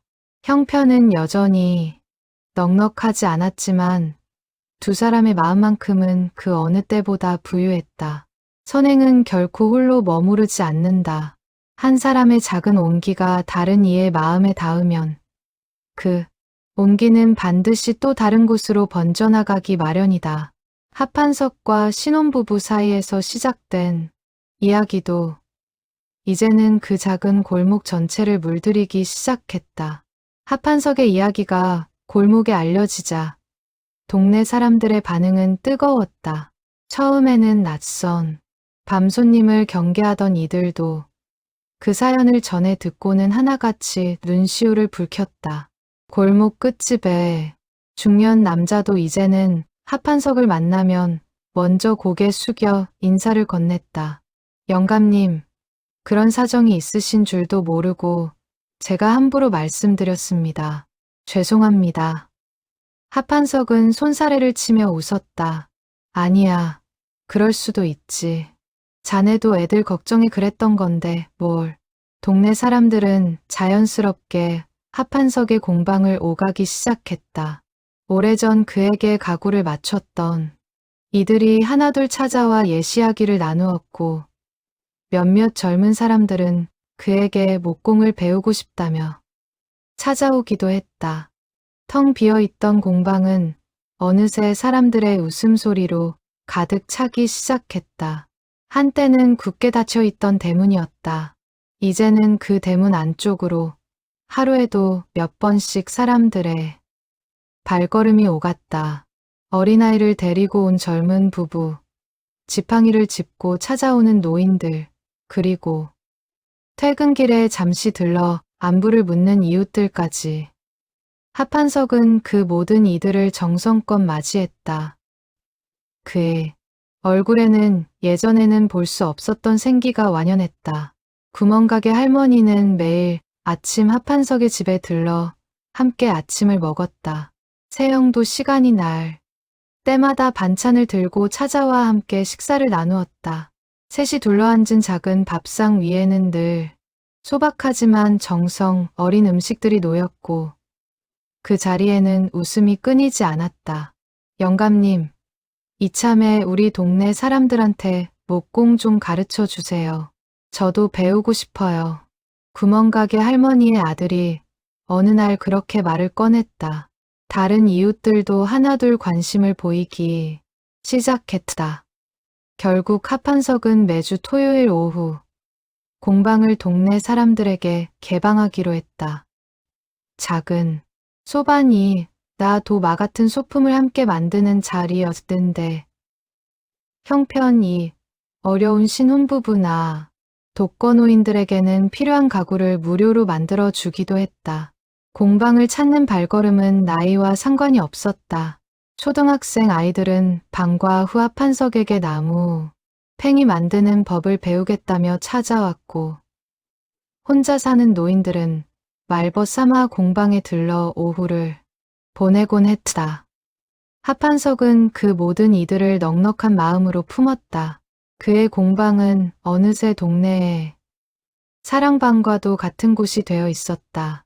그 소식은 지역 주민센터에도 전해졌고 얼마 지나지 않아 작은 기사로 다뤄지기도 했다. 기사에는 합판석의 얼굴 대신 그의 손끝에서 태어난 가구들의 사진만이 실렸다. 합판석은 자신의 이야기가 알려지는 것을 원치 않았다. 그저 조용히 필요한 이들에게 손을 내밀고 싶을 뿐이었다. 이름 같은 건 중요하지 않아. 그냥 누군가에게 도움이 됐으면 그걸로 충분해. 합판석의 그 말은 동네 사람들 사이에서 오래도록 회자되었다. 사람들은 그의 선행을 본받아 저마다 작은 나눔을 실천하기 시작했다. 형편이 어려운 집에 김치를 나누고 혼자 사는 노인들의 안부를 살피는 일이 골목 곳곳에서 자연스럽게 이루어졌다. 특히 인상적이었던 것은 예전에는 서로 대면대면하던 이웃들 사이에도 자연스러운 대화가 오가기 시작했다는 점이었다. 언젠가부터 골목에서 마주치면 가볍게 눈인사만 나누던 사람들이 이제는 걸음을 멈추고 서로의 안부를 묻곤 했다. 아이를 키우는 젊은 부부들은 육아용품을 서로 물려주었고 혼자 사는 노인들은 함께 장을 보러 다니기 시작했다. 합판석의 작은 선행 하나가 이렇게 사람과 사람 사이의 거리를 조금씩 좁혀가고 있었다. 하나의 조용한 선행이 온 동네를 따뜻하게 물들이고 있었다. 세영은 그런 변화를 지켜보며 깊은 감동을 느꼈다. 아버지가 남긴 작은 인연 하나가 이렇게 큰 온기로 번져나가고 있다는 사실이 믿기지 않을 정도였다. 아버지가 보셨으면 정말 좋아하셨을 것 같아요. 세영이 합판석에게 말하자 노인은 조용히 고개를 끄덕였다. 그럼 만도 그 사람 성격에 아마 눈물 콧물 다 쏟으면서 좋아했을 거야. 두 사람은 함께 웃음을 터뜨렸다. 오래전 세상을 떠난 이가 남긴 인연이 이제는 살아있는 사람들의 마음속에서 계속 이어지고 있었다. 계절이 바뀌어 여름이 찾아왔을 무렵 골목에서는 작은 잔치가 열렸다. 합판석의 공방에서 만든 평상과 의자들을 마당 한가운데 펼쳐놓고 동네 사람들이 저마다 음식을 한 가지씩 들고 모여들었다. 구멍가게 할머니는 부침개를 부쳐왔고 골목 끝집 남자는 수박을 한 통 들고 왔다. 세영은 정성껏 만든 잡채를, 민주는 합판석과 함께 만든 작은 나무 접시를 들고 나왔다. 아이들은 마당을 뛰어다니며 웃음소리를 냈고 어른들은 평상에 둘러앉아 두런두런 이야기를 나누었다. 합판석은 그 모든 풍경을 흐뭇한 얼굴로 바라보았다. 오랫동안 잊고 지냈던 사람, 사는 온기가 그의 마당에 가득 차 있었다. 영감님, 오늘 정말 행복해 보이세요.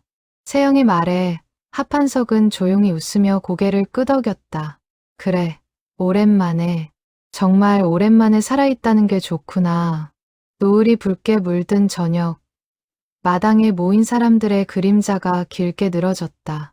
그 그림자들은 저마다 다른 모습이었지만 모두 한 곳을 향해 따뜻하게 겹쳐지고 있었다. 잔치가 끝나갈 무렵 구멍가게 할머니가 문득 자리에서 일어나 사람들에게 한마디 건넸다.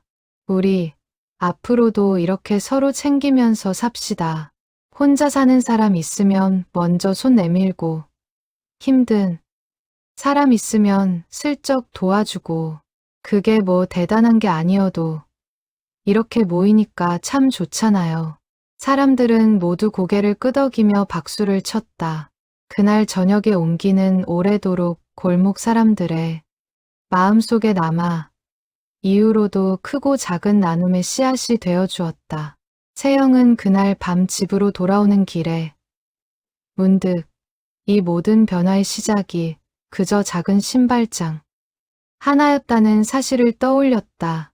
아무 말 없이 아무 이름도 남기지 않은 채 놓였던 그 작은 선의가 이렇게 온 마을을 따뜻하게 바꾸어 놓을 줄은 누구도 예상하지 못했을 것이다. 그녀는 그 신발장을 볼 때마다 이제는 그저 감사한 마음뿐 아니라 자신 역시 누군가에게 그런 온기를 전하고 싶다는 다짐을 새기게 되었다. 며칠 뒤 세영은 학교에서 형편이 어려운 학생 하나를 눈여겨보게 되었다. 도시락도 제대로 싸 오지 못하고 늘 혼자 조용히 지내는 아이였다.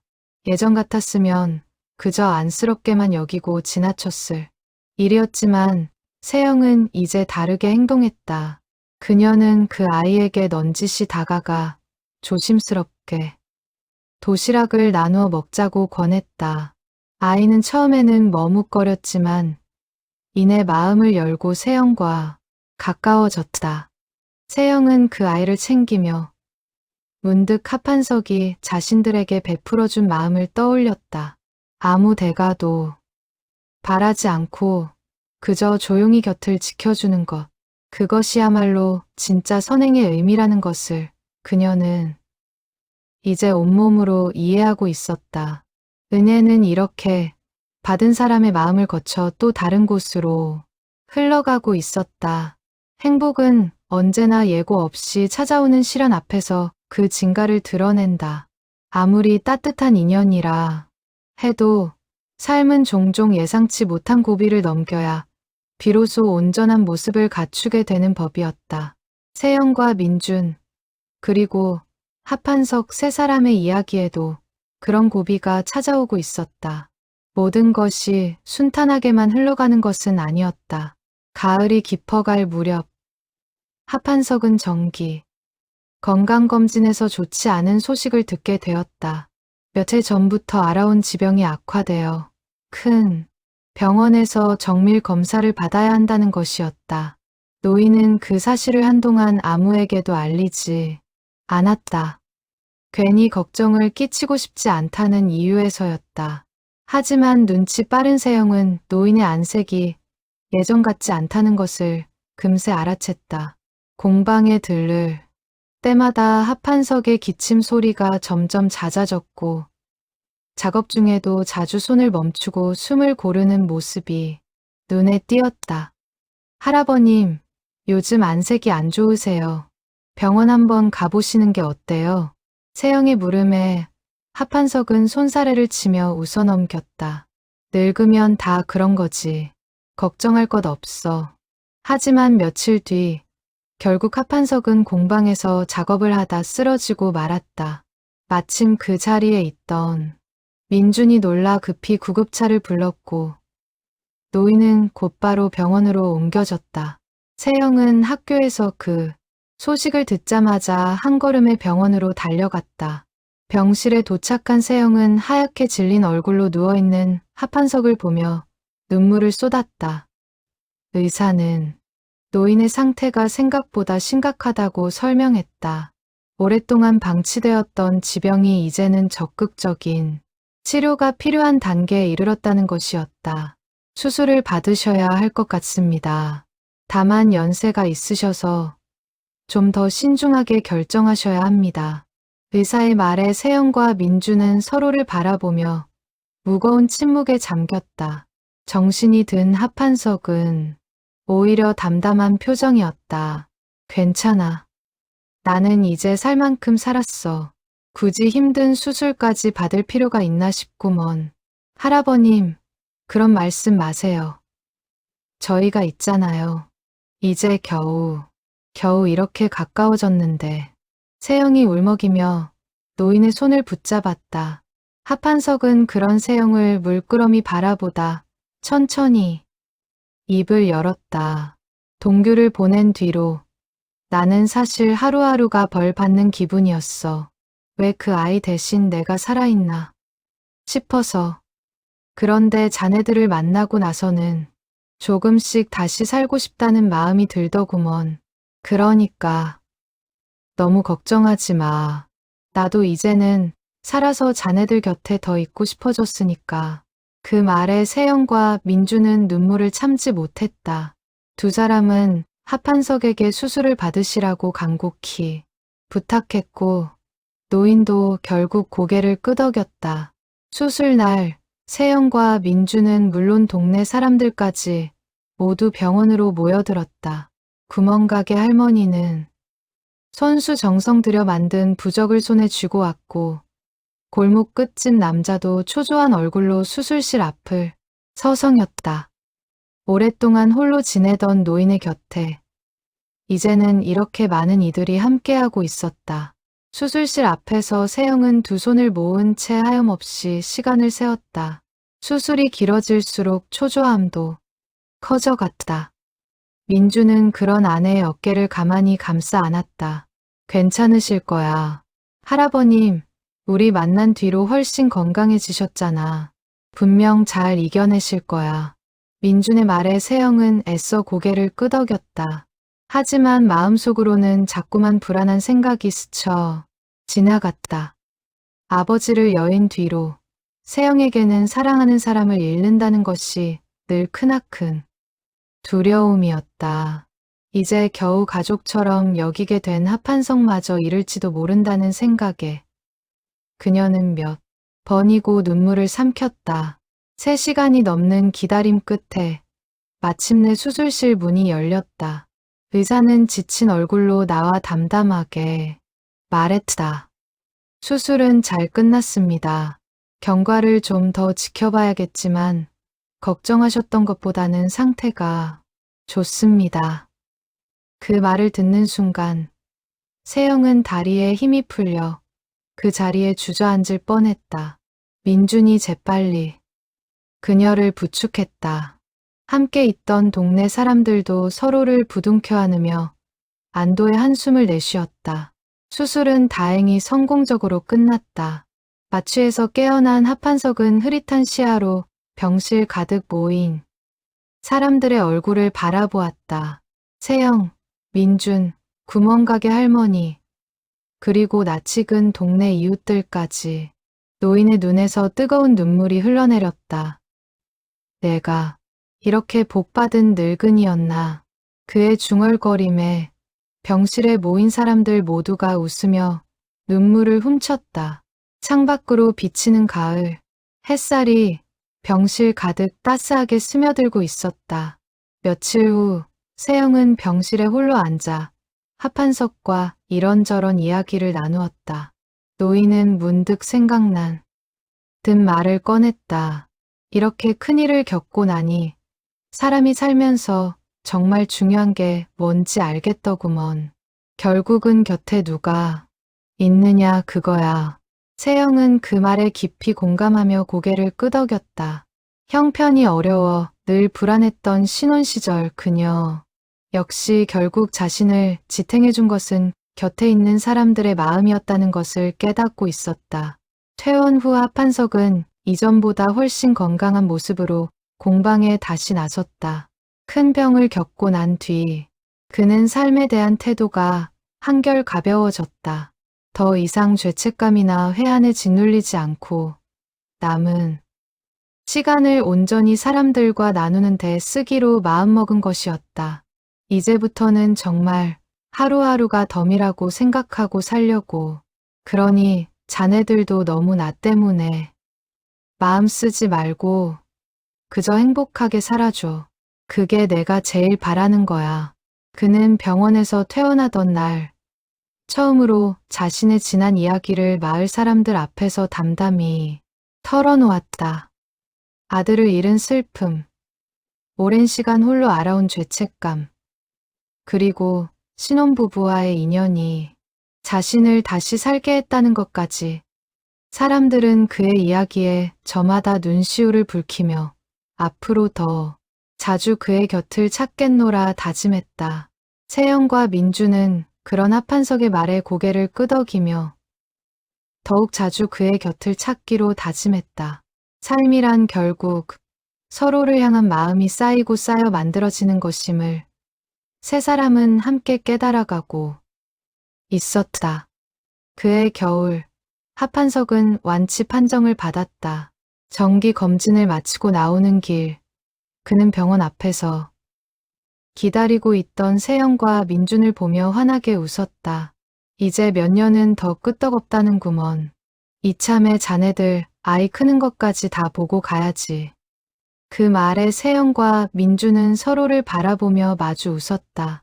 세 사람의 앞날에는 이제 예전과는 비교할 수 없는 든든한 유대와 희망이 자리하고 있었다. 그날 저녁, 세 사람은 오랜만에 함께 저녁을 먹기로 했다. 세영이 정성껏 차린 밥상 앞에 둘러앉아 하판석은 오랜만에 여러 그릇을 비워냈다. 병을 앓기 전보다 오히려 더 좋아 보이는 식욕이었다. 민주는 그 모습을 흐뭇하게 바라보며 앞으로 얼마나 더 많은 저녁을 이렇게 함께 나눌 수 있을지 헤아려 보았다. 확실한 것은 그 시간이 얼마가 되었든 세 사람은 이제 서로에게 없어서는 안 될 존재가 되었다는 사실이었다. 식사를 마친 뒤 하판석은 마당으로 나가 밤하늘을 올려다보았다. 별빛이 유난히 맑은 밤이었다. 그는 오랜만에 마음 깊이 평안함을 느끼며 나지막이 중얼거렸다. 여보, 동규야. 나 이제 정말 괜찮은 것 같다. 바람이 그의 말을 실어 조용히 밤하늘로 흩어졌다. 사람의 인연은 때로 한 세대에서 끝나지 않고 다음 세대로 고스란히 이어지곤 한다. 마치 나무의 나이테가 세월을 켜켜이 품고도 다음 봄이면 다시 새순을 틔우듯이 오세영과 정민준 그리고 하판석의 이야기 역시 새로운 생명과 함께 또 하나의 장을 열어가고 있었다. 이듬해 봄, 세영과 민준에게 아기가 찾아왔다. 소식을 가장 먼저 전해들은 것은 다름 아닌 하판석이었다. 노인은 그 소식을 듣자마자 눈물부터 쏟았다. 드디어 이 집안에 새 생명이 오는구먼. 그는 그날부터 다시 공방에 틀어박혀 무언가를 만들기 시작했다. 아기 침대였다. 예전에 미리 만들어 두었던 아이 옷장과 짝을 이루는 정성 가득한 작품이었다. 하판석은 나무 하나하나를 고르는 데도 신중을 기했다. 혹시라도 아기에게 해가 될까 싶어 옷이 오르지 않는 나무만을 골라 몇 번이고 사포질을 했다. 세영의 배가 불러올수록 동네 사람들의 관심도 뜨거워졌다. 구멍가게 할머니는 손수 만든 베넷 저고리를 선물했고 골목 사람들은 저마다 육아용품을 하나둘 챙겨주었다. 형편이 넉넉지 않았던 신혼 시절과는 달리 이제 두 사람 곁에는 이렇게 많은 이들의 정이 함께하고 있었다. 가을이 깊어갈 무렵 마침내 아기가 태어났다. 건강한 여자아이였다. 세영과 민주는 아기의 이름을 오늘이라고 지었다. 온 세상을 밝게 비추라는 뜻이었다. 하판석은 병원으로 달려와 강보에 쌓인 아기를 조심스럽게 안아들었다. 이렇게 예쁠 수가. 우리 동규가 봤으면 얼마나 좋아했을꼬. 노인의 눈에서 눈물이 흘러내렸다. 그것은 더 이상 슬픔의 눈물이 아니었다. 오랜 세월, 마음속에 묻어두었던 그리움이 새로운 생명 앞에서 비로소 따뜻한 축복으로 바뀌는 순간이었다. 노인의 눈에서 눈물이 흘러내렸다. 그것은 더 이상 슬픔의 눈물이 아니었다. 오랜 세월, 마음속에 묻어두었던 그리움이 새로운 생명 앞에서 비로소 따뜻한 축복으로 바뀌는 순간이었다. 세영은 병실 침대에 누운 채 그런 하판석의 모습을 바라보며 마음이 벅차올랐다. 형편이 어려워 아이를 낳을 엄두조차 내지 못했던 시절이 떠올랐다. 그때는 그저 하루하루를 버티는 것만으로도 벅찼는데 이제는 이렇게 많은 이들의 축복 속에서 새 생명을 맞이하고 있었다. 할아버님이 있어 주셔서 저희가 이렇게 용기를 낼 수 있었어요. 세영의 말에 하판석은 고개를 저었다. 아니야. 오히려 자네들이 나한테 살아갈 용기를 준 거야. 우리는 서로에게 그런 존재였던 거지. 민준도 곁에서 조용히 고개를 끄덕였다. 세 사람의 인연은 이제 단순한 이웃의 관계를 넘어 서로의 삶을 지탱하는 든든한 버팀목이 되어 있었다. 아기가 100일이 되던 날, 합한석은 완성된 아기 침대를 손수 들고 부부의 집을 찾았다. 침대. 한쪽 구석에는 작은 글씨로 이런 문구가 새겨져 있었다. 누리에게. 할아버지가. 세영은 그 문구를 보며 하염없이 눈물을 흘렸다. 이제 합한석은 더 이상 담장 너머 낯선 이웃이 아니었다.